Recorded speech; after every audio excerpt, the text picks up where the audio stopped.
समीक्षक द्वारकानाथ संजगिरींचं निधन झालंय। दीर्घ आजारानं संजगिरींची प्राणज्योत मालवली। लीलावती रुग्णालयात उपचार सुरू होते। क्रीडा क्षेत्रासाठी धक्कादायक अशी ही बातमी समोर आलेली आहे। क्रिकेट समीक्षक द्वारकानाथ संजगिरींचं निधन झालेलं आहे। दीर्घ आजारानं संजगिरींची प्राणज्योत मालवलेली आहे। लीलावती रुग्णालयात त्यांच्यावरती उपचार सुरू होते।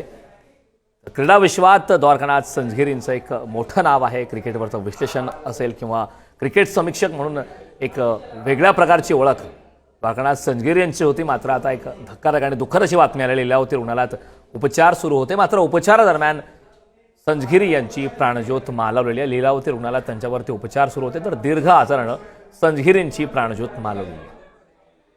संजगिरींच्या पार्थिवावर उद्या अंत्यसंस्कार केले जाणार आहे। द्वारकानाथ संजगिरी यांचे वयाच्या 74व्या वर्षी दीर्घ आजारानं निधन झालेलं आहे। क्रिकेट समीक्षक आणि क्रिकेट विश्वातलं, क्रिकेट जगतातलं एक मोठं नाव द्वारकानाथ संजगिरी। क्रिकेटवरचं विश्लेषण किंवा इतरही महत्त्वाच्या क्रिकेट संदर्भातल्या गोष्टीमध्ये, क्रिकेटच्या कारकिर्दीमध्ये द्वारकानाथ संजगिरी यांचं एक मोठं नाव। मात्र क्रिकेट समीक्षक द्वारकानाथ संजगिरी यांचं निधन झालेलं आहे। दीर्घ आजारानं संजगिरींची प्राणज्योत मालवलेली आहे। लीलावती रुग्णालयात त्यांच्यावरती उपचार सुरू होते, मात्र उपचारादरम्यानच द्वारकानाथ संजगिरी यांची प्राणज्योत मालवलेली आहे। ज्येष्ठ क्रिकेट समीक्षक द्वारकानाथ संजगिरी यांच्यावरती उद्या त्यांच्या पार्थिवावरती अंत्यसंस्कार